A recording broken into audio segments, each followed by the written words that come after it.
प्यारे विद्यार्थियों, मैं व्याकरणाचार्य धर्मेंद्र शास्त्री एक बार पुनः आप सभी का इस प्लेटफॉर्म के ऊपर हार्दिक अभिनंदन करता हूं, हार्दिक स्वागत करता हूं।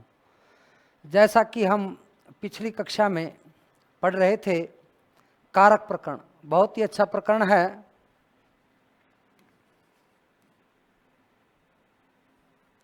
कारक प्रकरणम,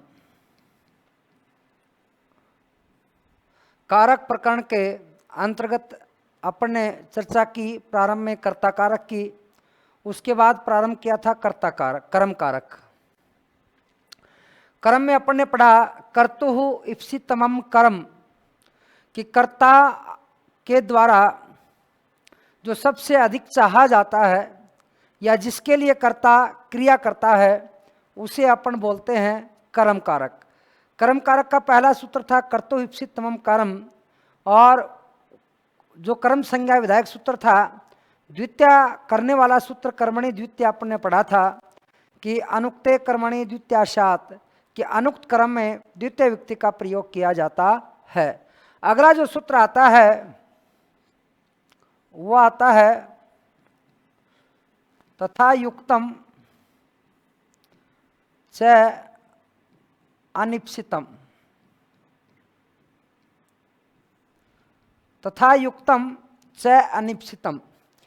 इप्सित का मतलब होता है चाहना। क्या होता है? चाहना। इप्सित का मतलब होता है चाहना, और अनिप्सित का मतलब होता है न चाहना। देखिए, कई बार ऐसा होता है कि कर्ता जिस चीज को चाहता है उसके लिए क्या करता है? वो क्रिया करता है। कर्ता जिस चीज को चाहता है उसके लिए क्रिया करता है, परंतु कई बार न चाहते हुए भी हमारे द्वारा कुछ कार्य हो जाते हैं। तो न चाहते हुए भी जो कार्य होते हैं उसको अपन बोलते हैं अनिप्सित। क्या बोलते हैं? अनिप्सित बोलते हैं। यानी इप्सित यानी चाहना, कि कर्ता जिस कार्य को चाहता है उसे तो अपन बोलते हैं इप्सित कर्म, और जिसको नहीं चाहता परंतु फिर भी कर्ता के द्वारा कोई कार्य हो जाता है तो उसको अपन बोलते हैं अनिप्सित कर्म। क्या बोलते हैं? अनिप्सित कर्म। तो ये सूत्र है जो तथा युक्तम च अनिप्सितम, ये कहता है कि ऐसा अनिप्सित जो कर्म होगा उस कर्म में भी कौन सी युक्ति कर देनी चाहिए? द्वितीय युक्ति कर देनी चाहिए। जैसे देखना, मैंने आपसे कहा वह गांव जाता हुआ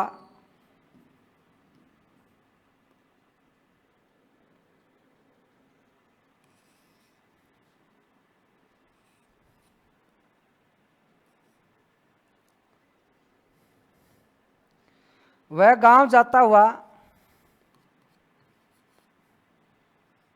सर्प देखता है।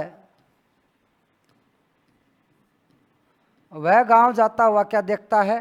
सर्प देखता है। तो यहां पर आपको पता है कि क्रिया कौन सी है? जाता हुआ। क्रिया कौन सी है? जाता हुआ। अब जाने की जो क्रिया हो रही है वह क्रिया किसके लिए हो रही है? गांव के लिए हो रही है। तो गांव तो यह क्या कहलाएगा? इप्सित कर्म कहलाएगा। क्या कहलाएगा? इप्सित कर्म कहलाएगा, क्योंकि कर्ता इसके लिए जाने की क्या कर रहा है? क्रिया कर रहा है। अब गांव जा रहा है, गांव जा रहा है तो उसको रास्ते में कोई क्या दिख गया? सर्प दिख गया, सांप दिख गया, तो वो क्या करने लग जाएगा? वो दूसरी क्रिया भी हो गई। अब वो सांप देखना चाहता था क्या? नहीं चाहता था, पर न चाहते हुए भी क्या हो गई? क्रिया हो गई। तो ये जो सूत्र है तथा युक्तम च अनिश्चितम, वो कहता है कि सर्प में भी क्या कर दीजिए? सर्प के अंदर भी अनिश्चित कर्म हो गया ये, इसके अंदर भी द्वितीय युक्ति कर दीजिए। तो वह को क्या बोलते हैं आप? सह। गांव को ग्रामम। जाता हुआ सत्री प्रत्यांत शब्द है गच्छन। सर्पम पश्यति। कि वह गांव जाता हुआ सांप को देखता है, तो सह ग्रामम इप्सित क्रम हो गया, सर्पम क्या हो गया, अनिप्सित क्रम हो गया। आपसे पूछ सकता है कि यहाँ इप्सित क्रम कौन सा है और अनिप्सित क्रम कौन सा है, तो ध्यान देना, इप्सित तो है ग्रामम और अनिप्सित क्रम है वो है सर्पम। उसके बाद मैंने कहा वह भात खाता हुआ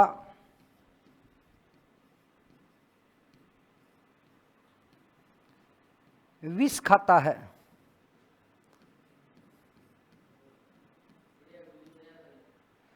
वह भात खाता हुआ विष खाता है। अब आप यहां पर देख रहे हो कि क्रिया कौन सी है, खाना। अब क्या खाना, भात यानी चावल, पके हुए जो चावल होते हैं उसको प्यारे विद्यार्थियों हिंदी में बोलते हैं भात। क्या बोलते हैं, भात। और उसी के साथ उस भात में किसी ने क्या मिला रखा था, विष मिला रखा था, जहर मिला रखा था, तो इसको अपन ने क्या बोल दिया, विष। अनिप्सित कर्म हो गया, तो स पके हुए चावलों को बोलते हैं ओदनम। स ओदनम भुंजान विषम भूंगते, भूंगते कर दो चाहे खादती कर दो, एक ही बात है। तो यहाँ इप्सित कर्म कौन सा है, ओदनम, और अनिप्सित कर्म कौन सा है, विष है। कौन सा है, विष है। तो ये आपका पहला सूत्र पूरा हुआ। दूसरा सूत्र देखिए, उपान वद्यांग वस। उपान वद्यांग वस, देखिए क्या कहता है ये कि उप उपसर्ग, अनु उपसर्ग, आधि उपसर्ग और आंग उपसर्ग। आंग उपसर्ग में शेष क्या अवस्था है भाई, आ। और इसके बाद में कौन सी धातु आ जाए, वस धातु आ जाए। कि वस धातु से पहले जब भी उप, अनु, आधि और आंग उपसर्ग आ जाए, वस धातु से पहले जब भी उप, अनु, आधि और आंग उपसर्ग आ जाए, तो इसका जैसे मैंने कहा उपवस्ती, इससे क्या बनना है, उपवस्ती बनना है, अनुवस्ती बनना है, अधिवस्ती बनना है,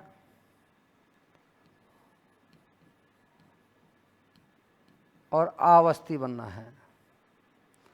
उपवस्ती, अनुवस्ती, अधिवस्ती और आवस्ती, ये रूप बनेंगे। अब देखिए यहां से कि जैसे मैं कह दूं वह गांव में रहता है, वह गांव में रहता है। अब यह क्रिया कौन सी है भाई, रहना है।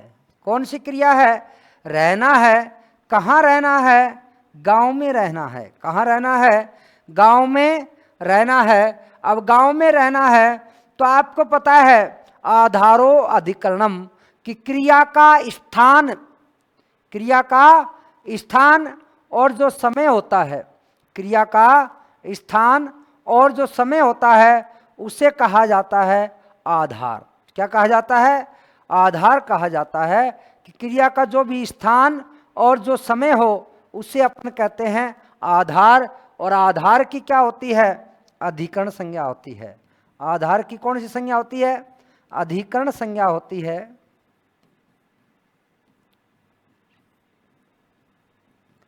आधार की अधिकरण संज्ञा होती है।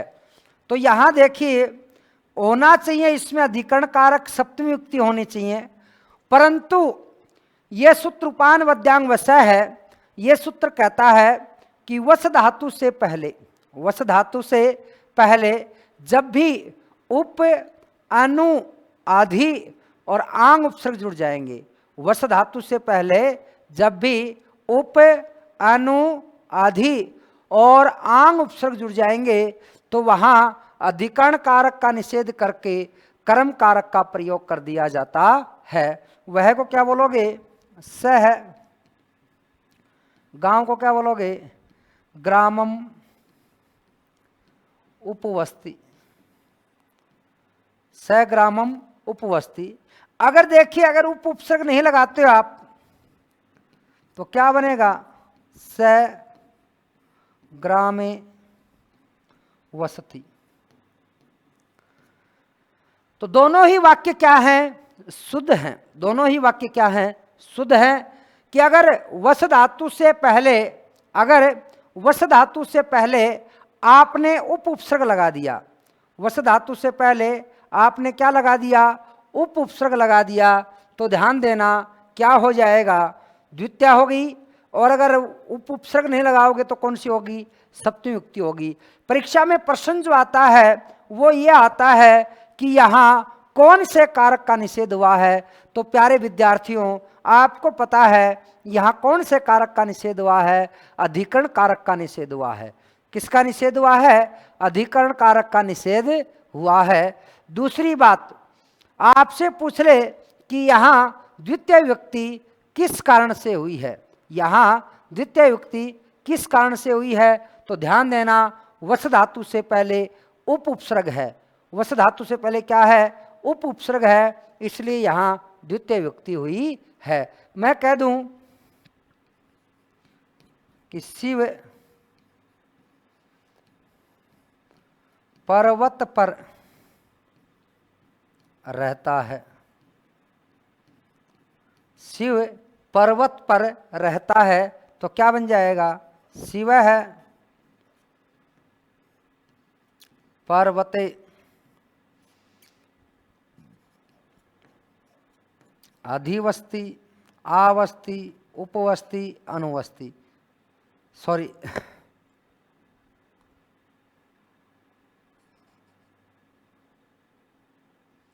शिव पर्वतम अधिवस्ति। अब देखो, होना चाहिए था यहाँ क्या? यहाँ होना चाहिए था पर्वतम, पर्वते होना चाहिए था, परंतु अपन ने क्या किया? पर्वतम किया। क्यों किया? वस धातु से पहले अधि उपसर्ग था।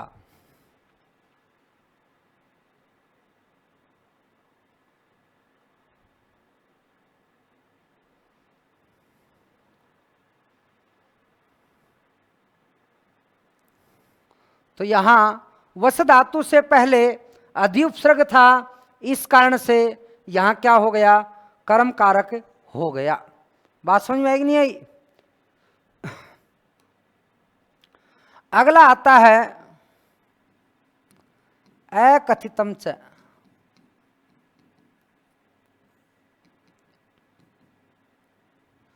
ये क्या कहता है? देखिए, 16 धातुएं, 16 धातु द्विकर्मक होती हैं। 16 धातु क्या होती हैं? द्विकर्मक होती हैं। 16 धातुएं क्या होती हैं? द्विकर्मक होती हैं। दूसरी बात, यानी ये अपना अर्थ स्पष्ट करने के लिए, ये 16 धातुएं अपना अर्थ स्पष्ट करने के लिए, जैसे ग्वाला गाय से दूध दूहता है। ग्वाला गाय से क्या दूहता है? दूध दूहता है। अब ये आ रहा है, तो देखिए मूल क्रिया क्या हो रही है? दूह धातु से दूहना।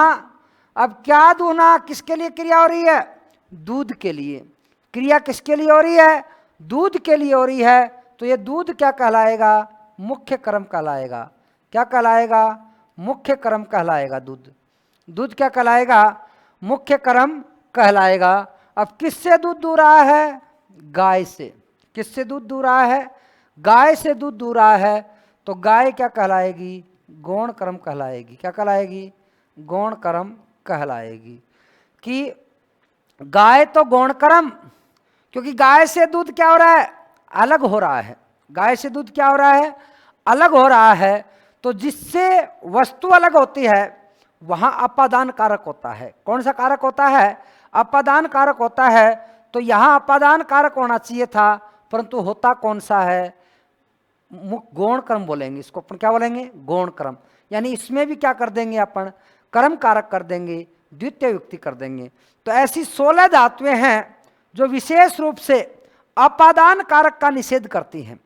ये 16 धातुएं हैं जो विशेष रूप से अपादान कारक का क्या करती हैं? निषेध करती हैं।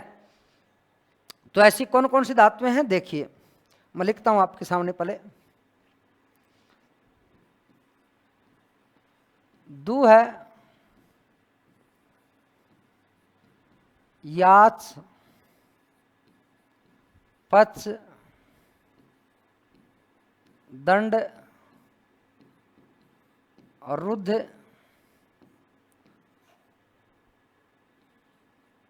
पृच्छ, ची,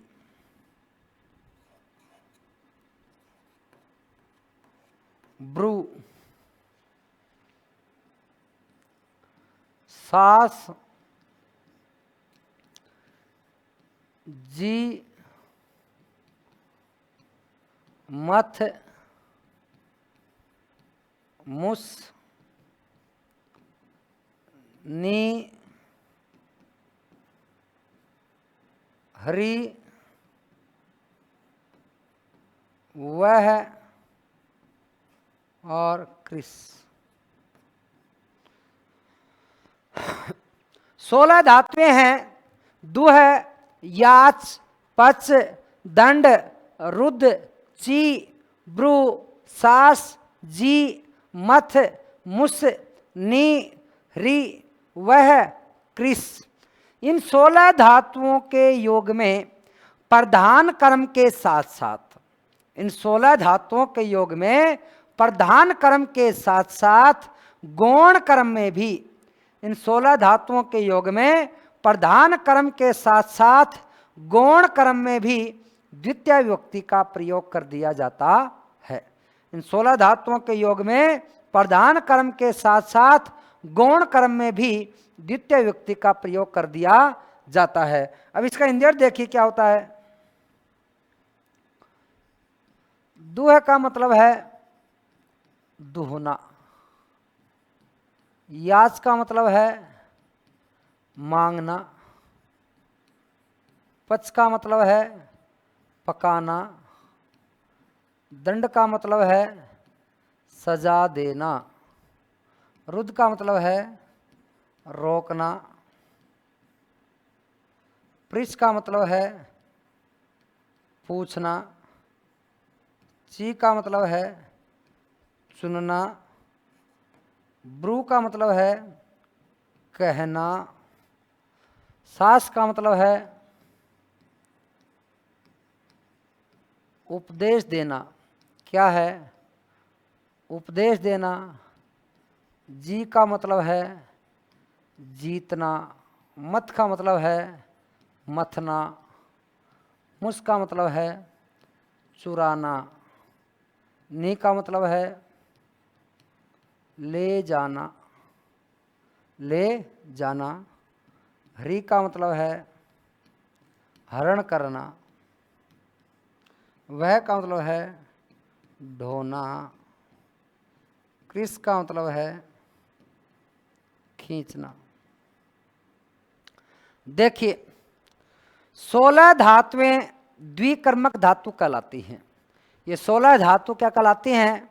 द्विकर्मक धातु कहलाती हैं। दुह, याच, पच, दंड, रुद्र, पृच्छ, ची, ब्रू, सास, जी, मथ, मुस, नी, हरि, वह और कृष। इन 16 धातुओं के योग में, इन 16 धातुओं के योग में प्रधान कर्म के साथ साथ गौण कर्म में भी द्वितीय विभक्ति हो जाती है। जैसे मैं कह दूं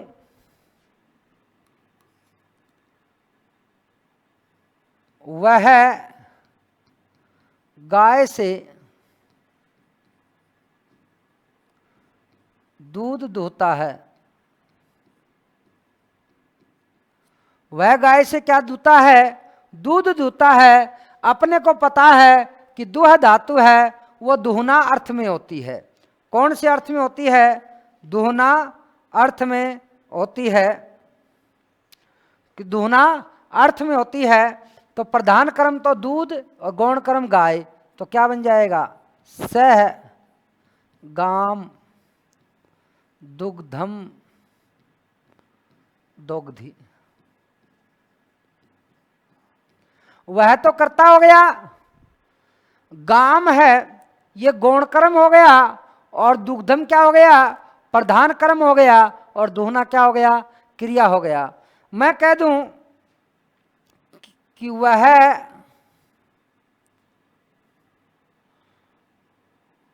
राजा से धन मांगता है। वह राजा से क्या मांगता है? धन मांगता है। वह राजा से धन मांगता है, तो वह को क्या बोलोगे? स निरुपम धनम याचते। वह राजा से क्या मांगता है? धन मांगता है। तो यहां राजा तो गौण कर्म हो गया और मुख्य कर्म क्या हो गया? धन हो गया। प्यारे विद्यार्थियों, यहां से प्रश्न आ सकता है कि मुख्य कर्म कौन सा है और गौण कर्म कौन सा है? तो मुख्य कर्म तो हमेशा क्रिया के पास रहेगा। किसके पास रहेगा? क्रिया के पास रहेगा, और गौण कर्म क्रिया से थोड़ा दूर रहेगा। तो यहां धन तो क्या है? मुख्य कर्म है, और गौण कर्म क्या है? राजा है। वह चावलों से भात पकाती है।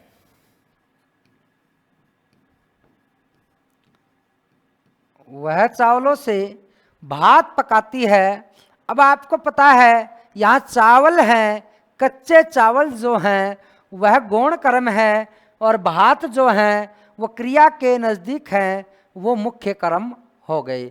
तो क्या बोलोगे? वह को तो बोलोगे स, चावल को बोलते तंडुल। अब एक चावल तो पकाती नहीं, बहुत सारे चावल होंगे कच्चे चावल, तभी तो पकाएगी, और पका के वो द्रव्यवाचक अवस्था में आ जाते हैं, इसलिए एक वचन में आते हैं। सह सॉरी वह पकाती है तो सा, सा तंडुलान ओदनम पचती। वह चावलों से भात पकाती है। कि वह चावलों से क्या पकाती है? भात पकाती है। तो यहाँ ये तो कहलाएगा मुख्य कर्म, और ये क्या कहलाएगा? गौण कर्म। ओदन तो क्या कहलाएगा? मुख्य कर्म कहलाएगा, और तंडुल क्या कहलाएगा? गौण कर्म कहलाएगा। अगली बात, पचदंड दंड। वह ठग को 100 रुपए का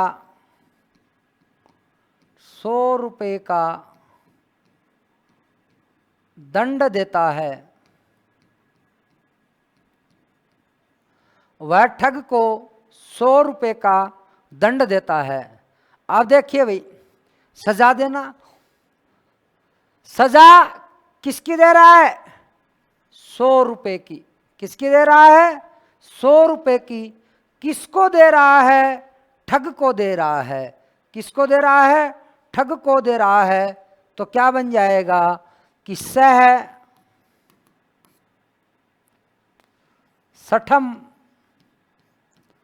सतम रूप्यकाणि दंडयति। मुख्य कर्म और गौण कर्म।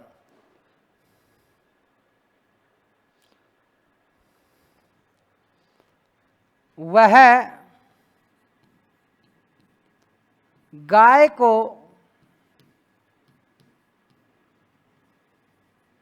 खेत में रोकता है, वह गाय को खेत में रोकता है, तो वह को तो क्या बोलोगे, सह। गाय को गाम, खेत को क्या बोलते हैं भाई, क्षेत्रम। रोकता है अवरुणधि, रुद्ध धातु से रुणधि बनेगा। तो देखिए मुख्य कर्म क्षेत्रम, गौण कर्म गाय। द्वह याच पच दंड रुद्ध पृच्छ। गुरु शिष्य से प्रश्न पूछता है, गुरु शिष्य से, गुरु शिष्य से प्रश्न पूछता है। तो देखिए कर्ता गुरु है, पूछना प्रश्न मुख्य कर्म हो गया, शिष्य यानी गौण कर्म हो गया। तो क्या बन जाएगा, गुरु शिष्यम प्रश्नम पृच्छति। गुरु शिष्य से क्या पूछता है, प्रश्न पूछता है। गुरु शिष्य से क्या पूछता है, प्रश्न पूछता है। तो ये प्रश्न तो क्या हो गया, मुख्य कर्म हो गया, और शिष्य क्या हो गया, गौण कर्म हो गया। समझ में आएगी नहीं बात। इस प्रकार से आपको क्या बनाने हैं, वाक्य बनाने हैं। दुह याच पच दंड रुद्ध पृच्छ ची ब्रू सास जस जी मथ मुस नी वह। मैं कह दूं राजा शत्रु से भूमि जीतता है।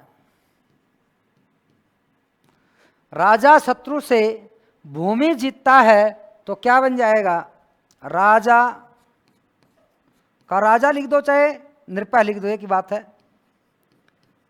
शत्रुम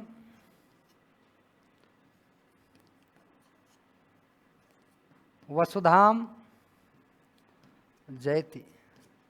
राजा शत्रु से क्या जीतता है, भूमि जीतता है। तो वसुधाम तो मुख्य कर्म हो गया, और शत्रुम गौण कर्म हो गया। वसुधाम तो क्या हो गया, मुख्य कर्म हो गया, और शत्रुम क्या हो गया, गौण कर्म हो गया। तो ये आप बना लोगे 16 धातु में है। दुह याच पच दंड रुद्ध पृच्छ ची ब्रू सासनी जी मथ मुस, ये हो जाएगा। अब सुनिए बात भाई, मैं मुख्य मुख्य करवाता हूं क्रम कारक आपको रिट के दृष्टिकोण से, केवल पत्रता परीक्षा के लिए। दो प्रकार की युक्तियां होती है भाई। एक विभक्ति तो होती है कारक विभक्ति। कौन सी विभक्ति होती है, कारक विभक्ति होती है, और एक कहलाती है उपपद विभक्ति। एक तो होती है कारक विभक्ति, एक होती है उपपद विभक्ति। एक कारक विभक्ति होती है और एक कौन सी विभक्ति होती है, उपपद विभक्ति होती है। देखिए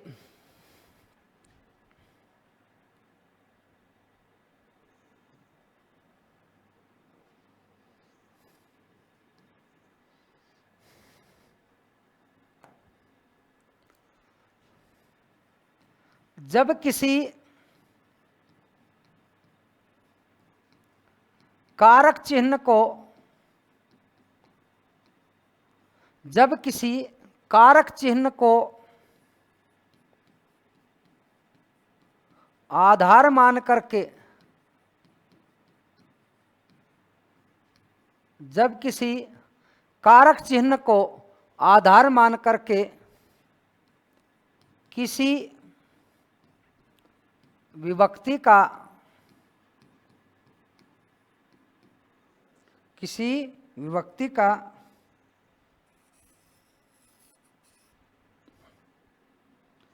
किसी विभक्ति का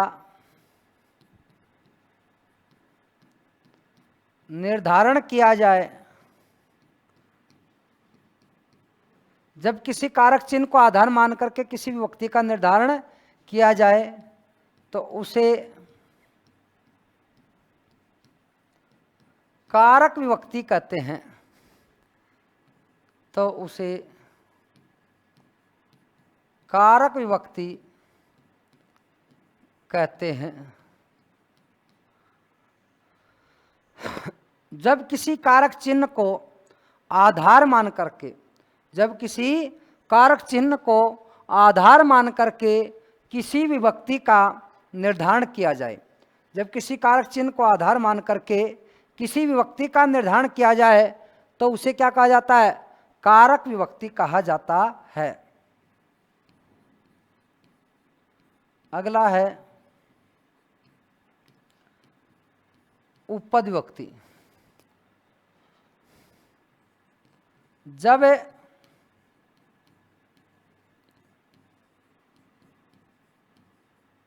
कारक चिन्ह का निषेध करके, जब कारक चिन्ह का निषेध करके किसी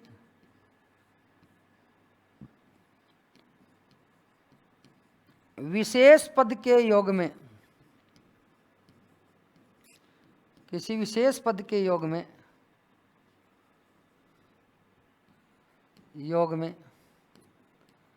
किसी विभक्ति का, किसी विभक्ति का निर्धारण किया जाए, किसी विभक्ति का निर्धारण किया जाए तो उसे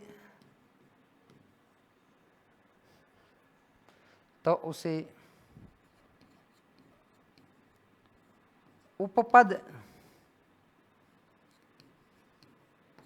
विभक्ति कहते हैं। तो उसे उपपद विभक्ति कहते हैं। यानी जब कारक चिन्ह का निषेध करके, कैसे समझना बात को, मैंने आपसे कहा वह घर से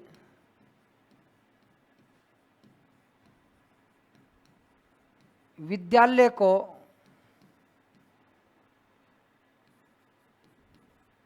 जाता है, वह घर से विद्यालय को जाता है। तो यहाँ कर्ता कौन है? वह। कौन है? वह। कर्म कौन है? विद्यालय। अलग किससे हो रहा है? घर से।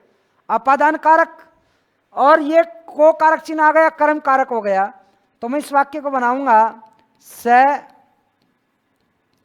गृहात् विद्यालयम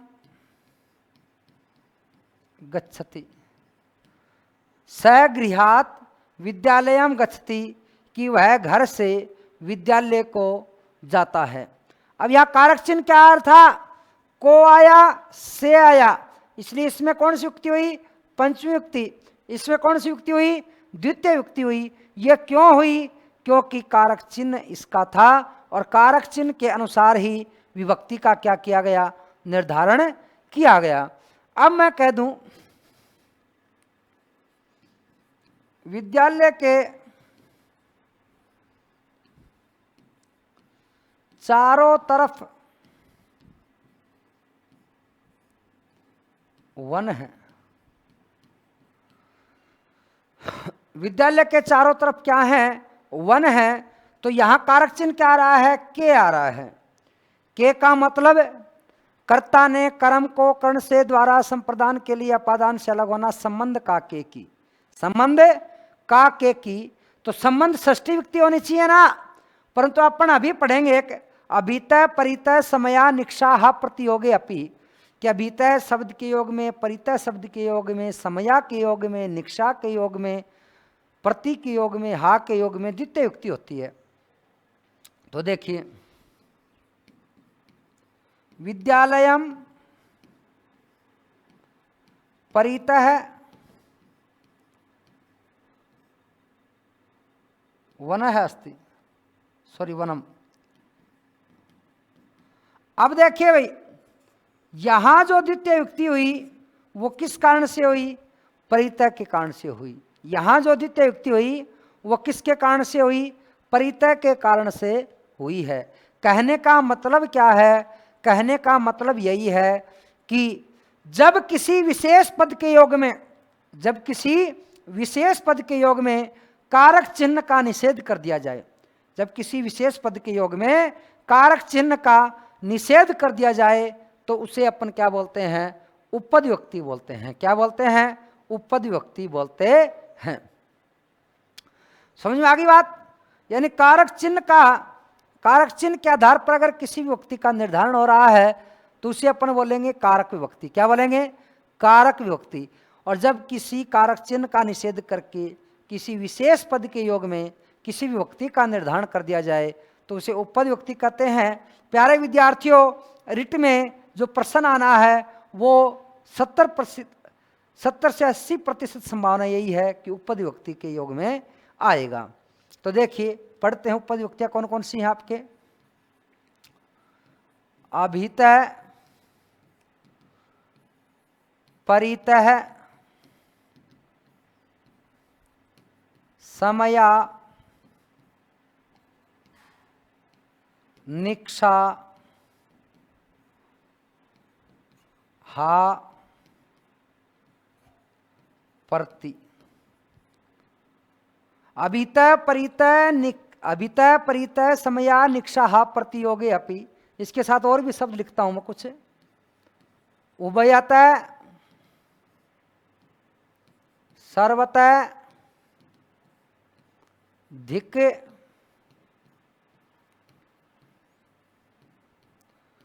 ऊपरी, अधो अधः, ऊपरी, अधो अधः, अंतरा, अंतरेण। इन शब्दों के योग में द्वितीय विभक्ति का प्रयोग किया जाता है। कौन कौन शब्दों के योग में? अभितः, परितः, समया, निक्षा, हा, प्रति। उभयतः, सर्वतः, धिक्, ऊपरी, अधो अधः, अंतरा और अंतरेण। अभितः का मतलब क्या होता है?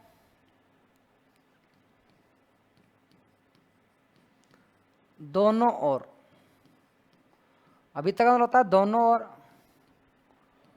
परितः का मतलब होता है चारों ओर। समया का मतलब होता है पास में। निक्षा का मतलब होता है निकट। हा का मतलब होता है हाय। प्रति का मतलब होता है की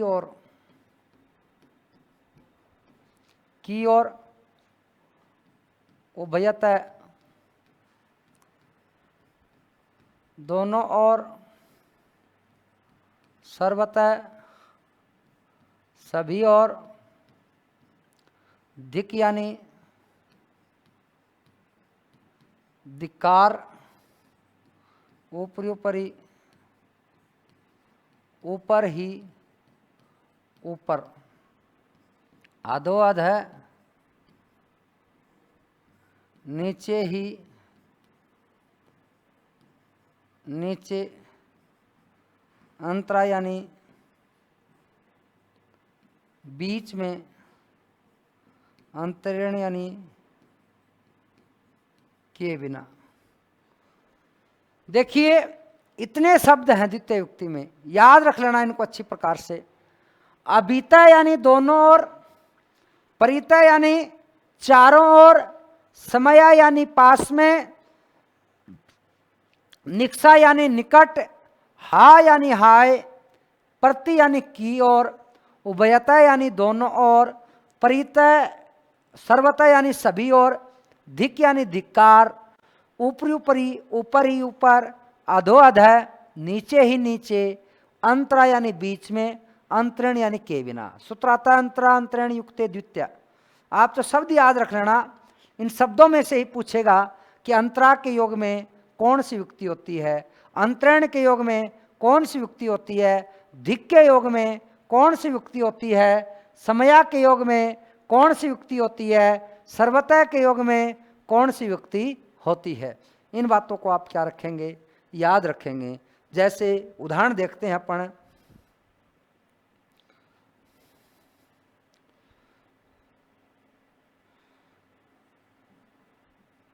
गांव के दोनों ओर जल है। गांव के दोनों ओर क्या है, जल है। तो यहां आप देख रहे हो शब्द कौन सा आया, दोनों ओर। कारक चिन्ह तो आ रहा है संबंध का, किसका आ रहा है, संबंध का आ रहा है। यानी कौन सी युक्ति होनी चाहिए, षष्ठी युक्ति होनी चाहिए। परंतु कौन सी करेंगे अपन, कर्म कारक करेंगे, द्वितीय युक्ति करेंगे। तो क्या बन जाएगा, ग्रामम अभीतः जलम अस्ति। ग्रामम अभीतः जलम अस्ति, यानी गांव के दोनों ओर क्या है, जल है। तो यहाँ कहने का मतलब क्या है कि अगर परीक्षा में आ जाए कि यहाँ द्वितीय युक्ति किस कारण से हुई है, तो किस कारण से हुई है, अभीतः के कारण से हुई है। मैंने आपसे कहा मैं मंदिर के पास रहता हूं, मैं मंदिर के पास रहता हूं। तो यहां आपको पता है कारक चिन्ह तो के आ रहा है, संबंध आ रहा है। संबंध के योग में षष्ठी होनी चाहिए थी, परंतु निक्सा के योग में मैंने कहा, मैं को क्या बोलेंगे, अहम। मंदिर को क्या बोलते हो, देवालयम। निक्सा वसामी, चाहे निक्सा लगा दो चाहे समया लगा दो। उत्तम पुरुष एक वचन का करता था, तो उत्तम पुरुष एक वचन की क्या आ गई, क्रिया आ गई। मैंने आपसे कहा कि यहाँ देवालय में द्वितीय युक्ति क्यों हुई है, तो ध्यान देना निक्सा के कारण यहाँ कौन सी युक्ति हुई है, द्वितीय युक्ति हुई है। मैंने कहा ठग को धिक्कार है, ठग को धिक्कार। अब धिक सठम,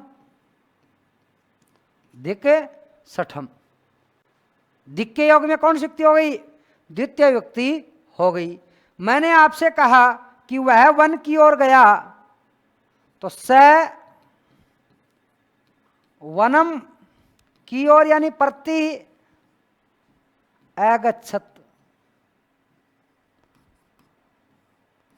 वह वन की ओर गया। तो यहां आपको पता है प्रति के कारण कौन सी युक्ति हुई है, द्वितीय युक्ति हुई है। मैंने कहा भूमि के नीचे ही नीचे जल है, भूमि के नीचे ही नीचे क्या है, जल है। तो क्या बन जाएगा, वसुधाम, वसुधाम अधो अध जलम अस्ति। भूमि के नीचे नीचे ही नीचे क्या है, जल है।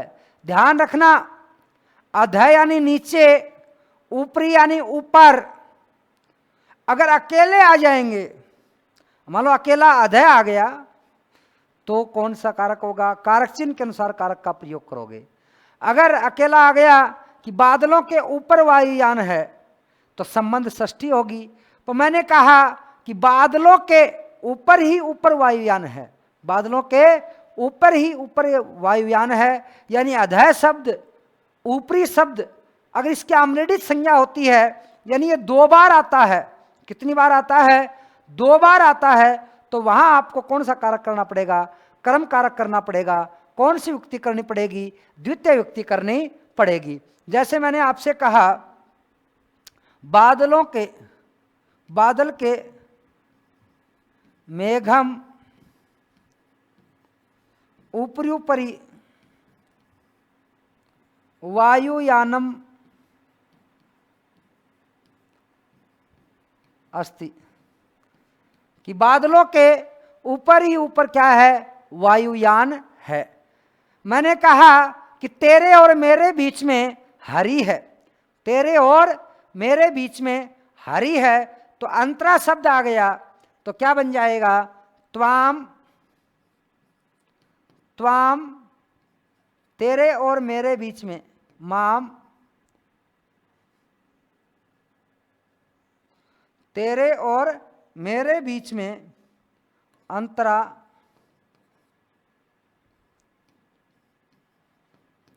हरि अस्ति, कि तेरे और मेरे बीच में हरि है। तो बात समझ में आई कि नहीं आई? कहने का अभिप्राय यही है कि आपको ये शब्द आ जाएं, अभितय परितय समया निक्षा हा प्रति उभयतय सर्वतय धिक ऊपरी ऊपरी अधो अधय अंतरा और अंतरिण, इन शब्दों के योग में द्वितीय युक्ति करनी होती है। अगला देखिए,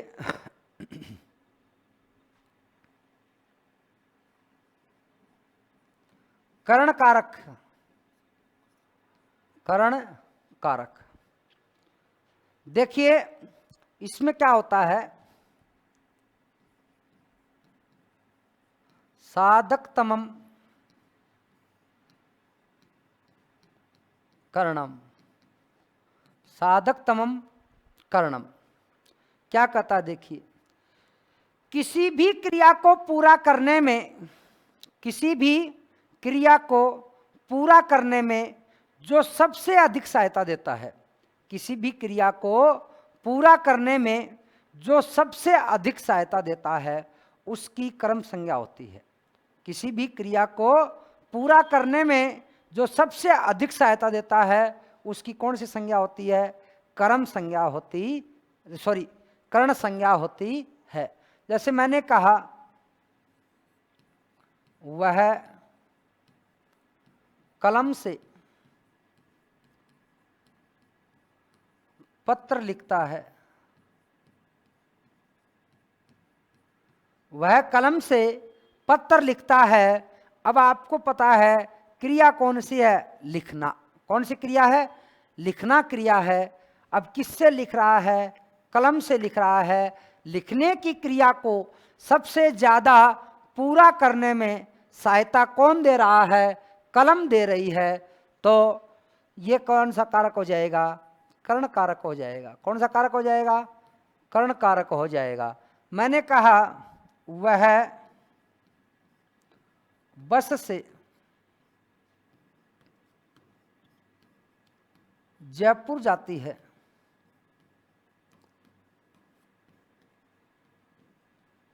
वह बस से जयपुर जाती है। तो यहां ध्यान देना कि कर्ण कारक कौन सा होगा, बस होगा। कौन सा कारक होगा, बस होगा, क्योंकि क्रिया कौन सी हो रही है, जाने की हो रही है। कौन सी क्रिया हो रही है, जाने की क्रिया हो रही है। और जाने की जो क्रिया होगी उसमें कौन सा कारक होगा, पूरा करने में सहायता कौन कर रही है, बस कर रही है। कौन कर रही है, बस कर रही है। मैंने आपसे कहा जैसे इसको वह, अब एक और सूत्र आता है, पहले वो पढ़ लीजिए। कर्तरी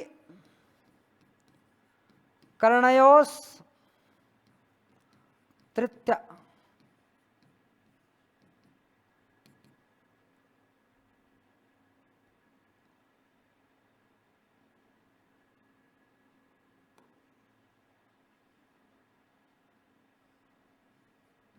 कर्तरी कर्णयोस तृतीया, ये कहती है अनुक्त कर्ता। कौन सा कर्ता, अनुक्त कर्ता और कर्ण कारक में, अनुक्त कर्ता और कर्ण कारक में तृतीय व्यक्ति का प्रयोग किया जाता है। अनुक्त कर्ता और कर्ण कारक में तृतीय युक्ति का प्रयोग किया जाता है। मैंने आपको पहले भी बताया था कि अनुक्त कर्ता कौन सा होता है, कर्मवाच्य और भाववाच्य का जो कर्ता होता है, कर्मवाच्य और भाववाच्य का जो कर्ता होता है वो अनुक्त कर्ता होता है, यानी इसमें कर्ता के अनुसार क्रिया का प्रयोग नहीं किया जाता है। इसमें कर्ता के अनुसार क्रिया का प्रयोग नहीं किया जाता है, इसलिए इसको क्या बोलते हैं, अनुक्त कर्ता। और करण कारक, इन दोनों में कौन सी युक्ति का प्रयोग करते हैं, तृतीय युक्ति का प्रयोग करते हैं।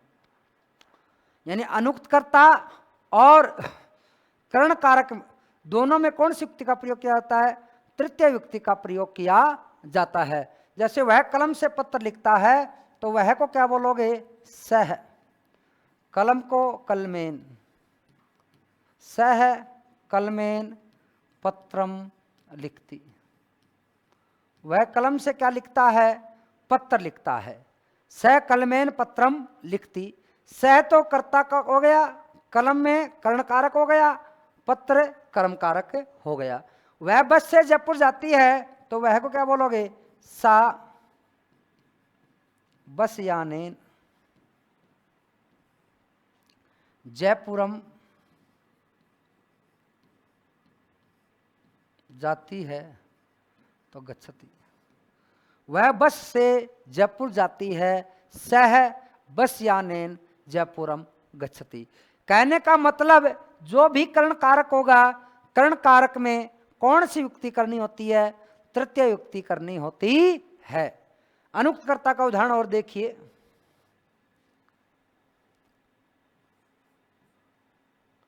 राम के द्वारा, राम के द्वारा बाण से बाली मारा गया।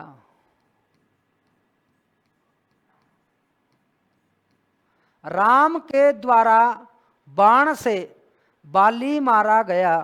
अब आपको पता है ये वाक्य कर्मवाच्य का है। किसका है, कर्मवाच्य का है।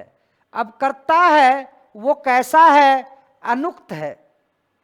कर्ता है वो कैसा है, अनुक्त करता है। तो यहां क्या करेंगे, रामेण बाणेन हतो बाली।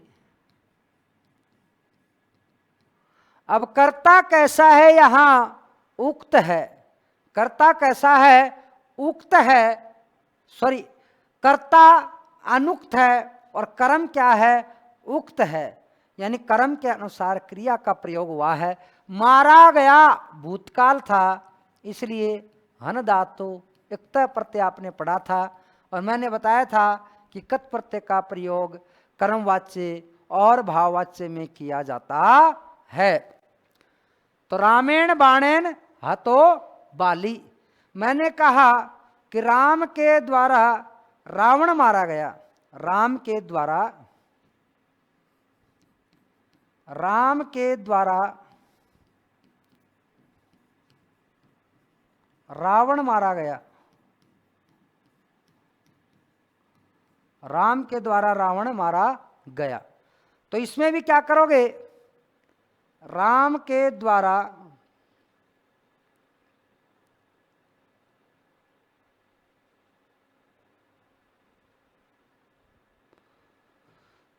राम के द्वारा बाण से, किससे, राम के द्वारा बाण से रावण मारा गया। तो क्या बन जाएगा, रामेण बाणेन, रावण है, रावणो हत। तो ये प्यारे साथियों कर्ण कारक का शुरुआती पहला सूत्र हुआ। आगे चर्चा करेंगे हम आगामी कालांश में। जय हिंद, जय भारत।